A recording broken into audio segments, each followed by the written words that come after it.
क्या आप भी अपने जीवन में अपार धन संपत्ति और खुशहाली की तलाश में हैं और सोच रहे हैं कि यह कैसे संभव हो सकता है? जब मेरे गुरुदेव ने मुझे पहली बार धनमती अप्सरा की साधना के विषय में बताया तो यह मुझे किसी पुरानी कहानियों जैसा ही लगा। लेकिन जब मैंने इसे खुद आजमाया तो मेरे जीवन में चमत्कारिक परिवर्तन होने लगे। साधना की शुरुआत में ही मेरे जीवन की हर समस्या का समाधान मिलने लगा। वैसे अगर आपका कोई पसंदीदा अप्सरा मंत्र है तो नीचे कमेंट्स करें और बताएं कि उस मंत्र से आपको कैसे मदद मिली है। यही कारण है कि आज मैं इस वीडियो में आपको धनमती अप्सरा की साधना के बारे में विस्तार से बताने जा रहा हूं। इस वीडियो को अंत तक देखें क्योंकि यहां से आप जानेंगे कि कैसे 108 बार मंत्र जाप करने से आप भी इस अप्सरा की कृपा पा सकते हैं और अपने जीवन में अपार धन समृद्धि प्राप्त कर सकते हैं।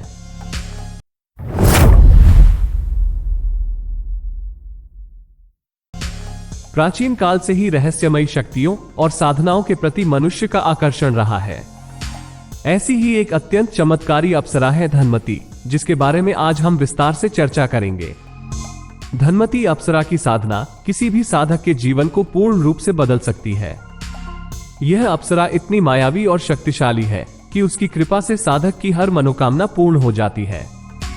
चाहे वो गरीबी हो, धन की कमी हो या फिर जीवन में किसी भी प्रकार की कठिनाई, धनमती अप्सरा सब कुछ पल भर में ठीक कर सकती है। धनमती अप्सरा की साधना विशेष रूप से उन लोगों के लिए होती है जो अपने जीवन में बड़ी उपलब्धियों की कामना करते हैं। इस साधना की विधि इतनी सरल और प्रभावशाली है कि एक नया साधक भी इसे सिद्ध कर सकता है। धनमती अप्सरा का आह्वान करते ही वो साधक के समक्ष प्रकट हो जाती है और उसकी हर आवश्यकता को पूरा करती है। यह अप्सरा न केवल धन धान्य की वर्षा करती है बल्कि साधक के जीवन से सभी नकारात्मक प्रभावों को भी समाप्त कर देती है। क्या आपने पहले कभी कोई अप्सरा साधना की है? अगर हाँ तो नीचे कमेंट्स में अपना अनुभव साझा करें।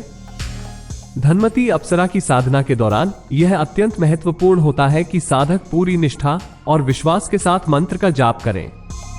साधक को लाल वस्त्र धारण कर एकांत में बरगद के पेड़ के नीचे बैठकर इस साधना को करना होता है। अप्सरा के आह्वान के लिए 108 बार मंत्र जाप करना आवश्यक होता है। यह मंत्र जाप साधक के मन और शरीर को शुद्ध करता है और उसे अप्सरा के लिए तैयार करता है।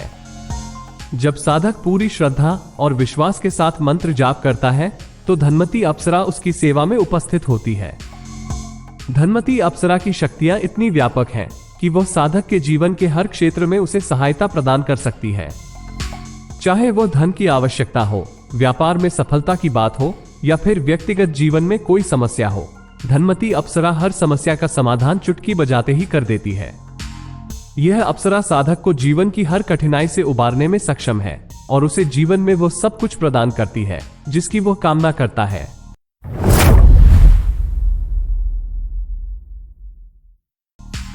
धनमती अप्सरा की साधना की विधि जितनी सरल है उतनी ही रहस्यमयी भी है।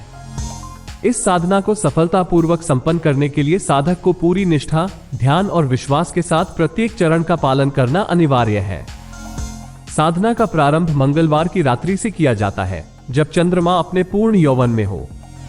साधक को लाल वस्त्र पहनकर लाल आसन पर बैठना होता है जो कि किसी निर्जन स्थान, विशेषकर बरगद के पेड़ के नीचे हो।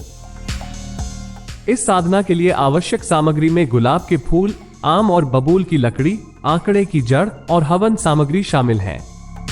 साधक को सबसे पहले नदी या तालाब की मिट्टी को एक मिट्टी के पात्र में रखकर उसमें गुलाब जल और गुलाब का इत्र मिलाकर एक पुतले का निर्माण करना होता है। ये पुतला धनमती अप्सरा का प्रतीक होता है जिसे साधना के दौरान पूजनीय माना जाता है। पुतले को लाल आसन पर स्थापित कर साधक को ध्यानमग्न होकर मंत्र जाप करना होता है। मेरा आपसे निवेदन है, आप वीडियो देखने में इतना खो जाते हैं कि सब्सक्राइब करना ही भूल जाते हैं। आपके अपने चैनल को सब्सक्राइब करना ना भूलें। मंत्र का उच्चारण साधक को पूरे ध्यान और संयम के साथ 108 बार करना होता है। इस मंत्र का स्वरूप इतना शक्तिशाली है कि यह साधक के चारों ओर एक विशेष ऊर्जा क्षेत्र का निर्माण करता है जो धनमती अप्सरा को आकर्षित करता है। मंत्र जाप के बाद साधक को 108 बार हवन करना होता है। हवन सामग्री में कपूर, लौंग, बतासा, गुलाब की पंखुड़ियां, आंकड़े की जड़, बरगद के पत्ते, चीनी, चावल, जौ और तिल को मिलाकर हवन किया जाता है। इस साधना की सबसे महत्वपूर्ण प्रक्रिया तब शुरू होती है जब साधक 7 बार अपने खून की बूंदें गिराता है और प्रत्येक बार मंत्र का जाप करता है।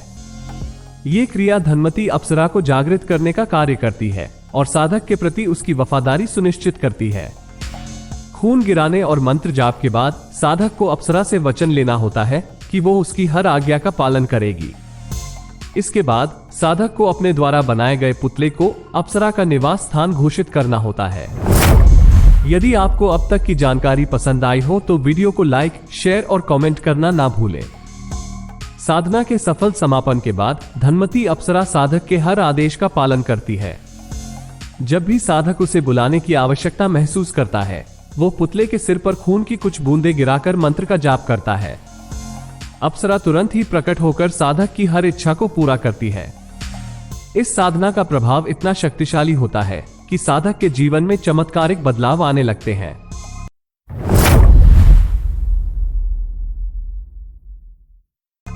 धनमती अप्सरा की साधना को सफलतापूर्वक पूर्ण करने के बाद साधक के जीवन में जो परिवर्तन होते हैं वे अद्वितीय और चमत्कारिक होते हैं। साधक के जीवन में धन, समृद्धि और सफलता का ऐसा प्रवाह शुरू होता है जिसकी उसने कभी कल्पना भी नहीं की थी। अप्सरा की कृपा से साधक को न केवल धन बल्कि वो हर वस्तु प्राप्त होती है जो वह चाहता है। चाहे वो व्यापार में उन्नति हो, शत्रुओं का नाश हो या किसी भी प्रकार की बाधा का अंत हो, धनमती अप्सरा अपने साधक की हर इच्छा को बिना किसी देरी के पूरी करती है। अप्सरा साधना के बाद साधक को केवल उसका आह्वान करना होता है और वो साधक के समक्ष प्रकट होकर उसकी इच्छा का पालन करती है। चाहे वो लाखों करोड़ों की लॉटरी जीतना हो, व्यापार में अभूतपूर्व सफलता पाना हो या किसी कठिन परीक्षा में उत्तीर्ण होना हो, धनमती अप्सरा साधक को हर परिस्थिति में विजयी बनाती है। उसकी उपस्थिति साधक के चारों ओर एक ऐसी अदृश्य ढाल का निर्माण करती है जिससे साधक को किसी भी प्रकार का भय नहीं सताता। आपके अपने चैनल को सब्सक्राइब करना ना भूलें। लेकिन इस साधना के साथ कुछ जोखिम भी जुड़े होते हैं। धनमती अप्सरा अत्यंत शक्तिशाली और मायावी होती है। यदि साधक साधना के दौरान किसी भी नियम का उल्लंघन करता है या अप्सरा के प्रति असम्मान दिखाता है तो इसके गंभीर परिणाम हो सकते हैं। अप्सरा का क्रोध भयानक होता है और वो साधक के जीवन को विनाश की ओर ले जा सकती है। इसलिए साधना के नियमों का पालन करना और अप्सरा के साथ सम्मानपूर्वक व्यवहार करना अत्यंत आवश्यक होता है। साधना के बाद साधक को इस शक्ति का दुरुपयोग नहीं करना चाहिए। अप्सरा की कृपा से प्राप्त शक्ति का उपयोग यदि केवल स्वार्थ या दूसरों को नुकसान पहुंचाने के लिए किया जाता है तो ये साधक के लिए घातक साबित हो सकता है। धनमती अप्सरा उन साधकों का साथ छोड़ देती है जो शक्ति के मद में चूर होकर गलत मार्ग पर चल पड़ते हैं। इसलिए साधक को हमेशा इस शक्ति का उपयोग सत्कर्म और परोपकार के लिए करना चाहिए।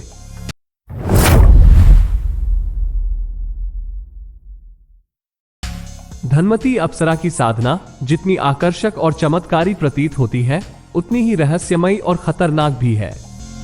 साधना के अंतिम चरण में साधक को अप्सरा के साथ एक गहरा और मजबूत संबंध बनाना होता है।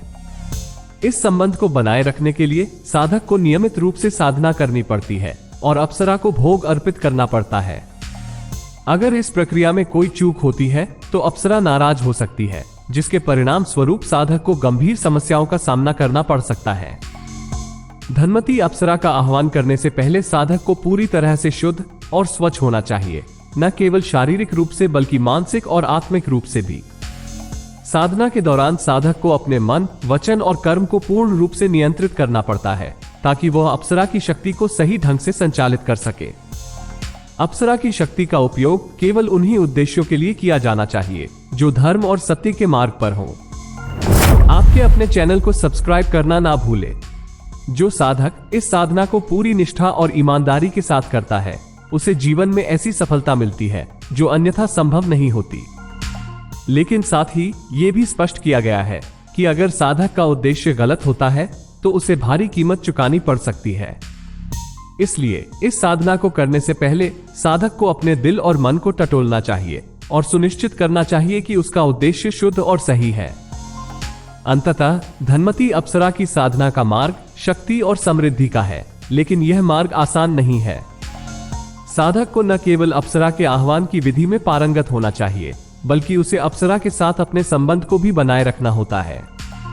ये साधना एक ऐसी यात्रा है जो साधक के जीवन को बदल सकती है, लेकिन इसके लिए साधक को अपनी निष्ठा, समर्पण और अनुशासन का पालन करना आवश्यक है। आपके अपने चैनल को सब्सक्राइब करना ना भूलें। इस प्रकार धनमती अप्सरा की साधना के माध्यम से साधक को अपार शक्तियां और समृद्धि प्राप्त होती है, लेकिन इसके साथ ही एक भारी जिम्मेदारी भी आती है। साधक को इस शक्ति का उपयोग धर्म और सत्य के मार्ग पर चलने के लिए करना चाहिए, तभी वह इस साधना का पूर्ण लाभ उठा सकता है। अब बात करते हैं साधना मंत्र की। इस साधना का मंत्र बहुत शक्तिशाली मंत्र है जो गुरु द्वारा शिष्य को दिया जाता है, क्योंकि तभी यह अप्सरा मंत्र काम करता है। तो अब आप मुझे कमेंट्स में बताएं, आप इस अप्सरा को क्यों बुलाना चाहते हैं, जिसके उत्तर से मुझे लगा कि उसे वाकई इस अप्सरा की जरूरत है, तो मैं उसे इस मंत्र में दीक्षित करूंगा। अभी कमेंट्स करें, क्योंकि कौन जानता है कि आप ही वो भाग्यशाली साधक बन जाएं। यदि आपको यह वीडियो पसंद आया हो तो इसे लाइक और सब्सक्राइब करें और नोटिफिकेशन बेल आइकॉन को दबाना ना भूलें, ताकि आप कोई भी महत्वपूर्ण जानकारी मिस न करें। जय श्री राम।